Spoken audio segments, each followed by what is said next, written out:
I've had a lot of milestones in my life, but today is the biggest. Why? Because it is the 500th episode of The Rock Show, and to help us celebrate, we're going to hang out with Foo Fighters for the next hour, so let's roll the theme song so we can get the party started.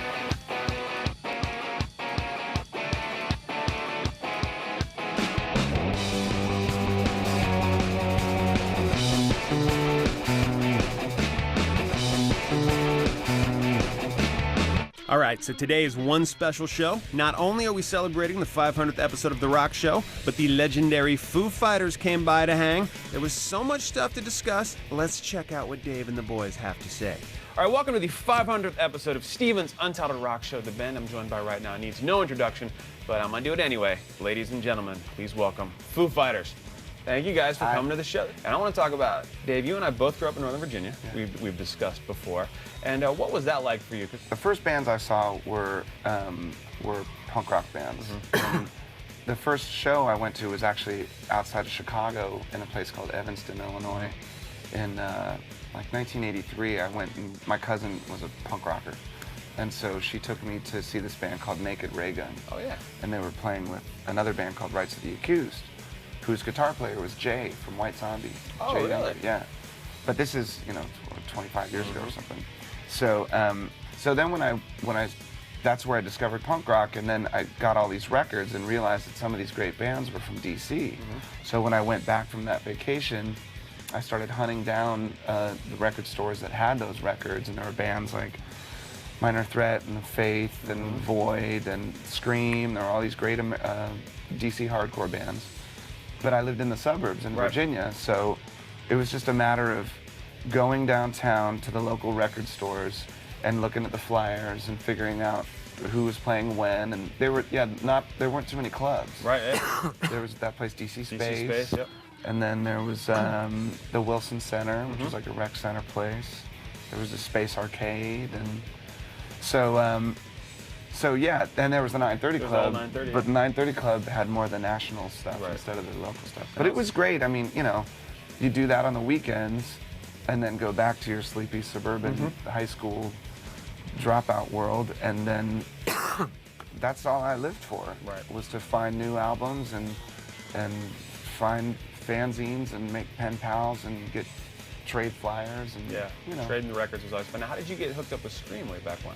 Well, they were actually from Virginia. They weren't from DC, and they were one of Dischord's really early releases, Dischord Records. First Scream record was an amazing record. Yeah. So they were like our heroes because we were just kids from Virginia, and we couldn't imagine that there could be an incredible hardcore band from where we grew up, because most of our heroes were in LA or in Chicago or New York.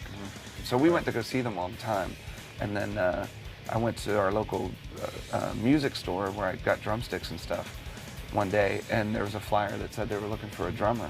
So I called them up and auditioned, and I joined the band. That's awesome. I was still in high school. I dropped out of high school just to go on tour with them.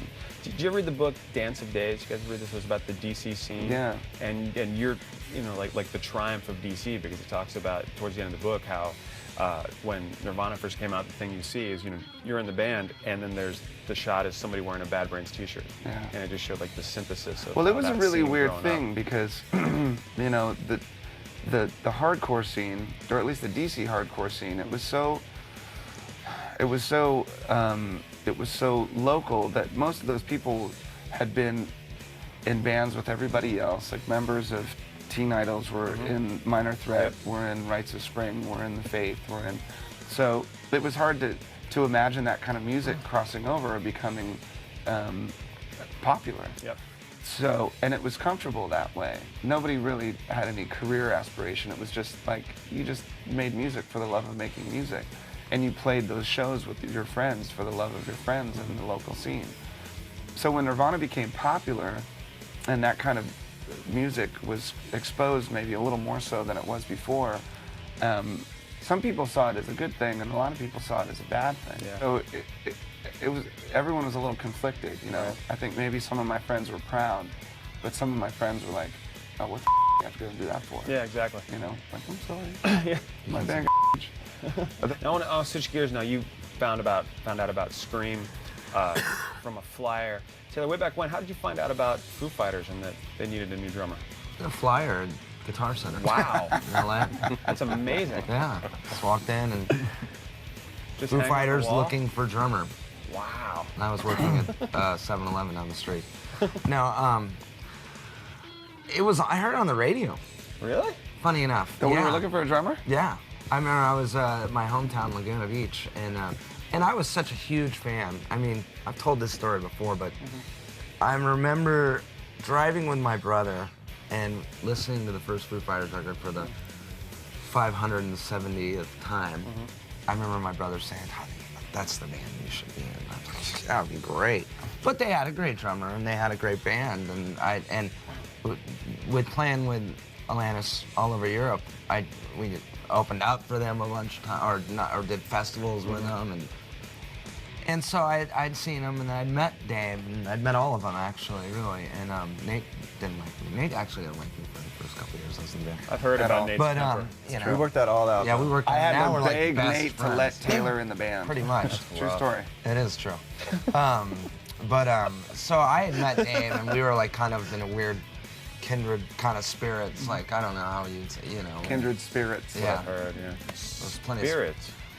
No, anyways.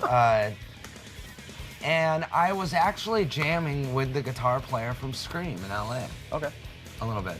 Franz, who actually was in our band in the Foo Fighters for a little while. It's a tangled web we weave. It's a tangled, it's very incestuous. Large family tree. It's incestuous. And at that time, I was jamming with him, and it was when they started looking for a drummer. And I called Dave up, and I said, yeah, I got his number from Franz, and I said, who was the guitar player? And I said, hey, I heard you're looking for a drummer. He goes, yeah, you know any? Oh, Dick, huh? yeah. Well, Nate hated you, so what was I going to do? I know. Yeah. Well, you know. So I said, yeah, I got a few numbers for you, but, you know, I'll try out two, just, you know, to keep it even. You didn't stick your number in the middle of the number, so I we did, would call actually. you. I just gave him 3 of different numbers that I had. Okay. No. 213-323-818. He came up to my house, and you know, and I was renting a house in LA, and he came up, and I just, you know, we just hung out. I mean, I think the funny thing about this band is